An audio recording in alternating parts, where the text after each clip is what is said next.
अस्सलाम वालेकुम नाजरीन, आज हम गुफ्तगू करेंगे आज़ाद कश्मीर के डिस्ट्रिक्ट पुंछ के अंदर जो एंटी ड्रग्स कैंपेन लॉन्च की गई है।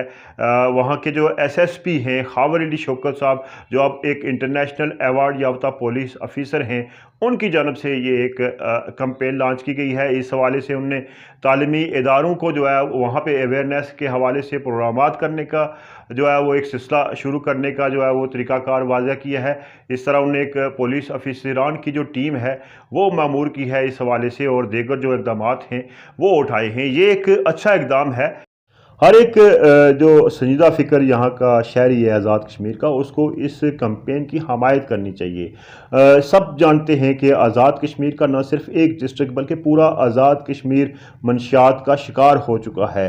कई ख़ानदानों के चश्मो चिराग इसकी नज़र हो चुके हैं। माजी के अंदर पुलिस की बेशुमार कार्रवाइयों के बावजूद ये धंधा बहुत अरूज पा चुका है। इसके पीछे जो माफिया है उसने शहरों से लेकर देहातों तक अपने कारोबार को फैला दिया है। इस पर एक तवील डिबेट की ज़रूरत है कि क्या वजूहात हैं, कौन से इदारे मुलव्वस हैं, किसकी कोताही के बायस और किस किस को बत्था जाता है जो इस कारोबार के साथ मुंसलिक है, और क्यों ये ख़त्म नहीं हो सकता।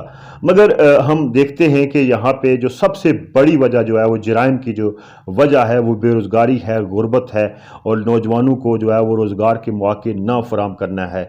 तो ये रियासत की बुनियादी जिम्मेदारी है कि बेरोज़गारी के हवाले से इक़दाम उठाएँ, और यहाँ पे जो लोग इस कारोबार के साथ मुंसलिक हैं, हम देखते हैं जो सामने जो लोग धंधा कर रहे होते हैं उनकी अक्सरियत जो है वो गरीब ख़ानदानों से होती है।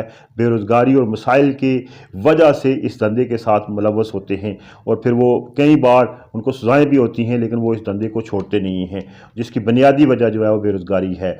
आज़ाद कश्मीर के हम अंदर कह सकते हैं कि इस वक्त हर तीसरा शख्स जो है मंशियात का शिकार है। इसमें चरस है, शीशा है, नशा व अद्वियात हैं, शराब नोशी और दीगर मौसरे से जो नशे हैं वो शामिल हैं। मुख्तरन ये कि इस पर रियासत की तरफ से किरदार होना चाहिए, और सिविल सोसाइटी से संजीदा फ़िक्र हज़रात को लेकर ठोस इक़दाम उठाने चाहिए। तब कहीं जाकर हम आने वाली नस्लों को एक बेहतर माशरा दे सकते हैं। अपना ख्याल रखिएगा। अल्लाह निगहबान।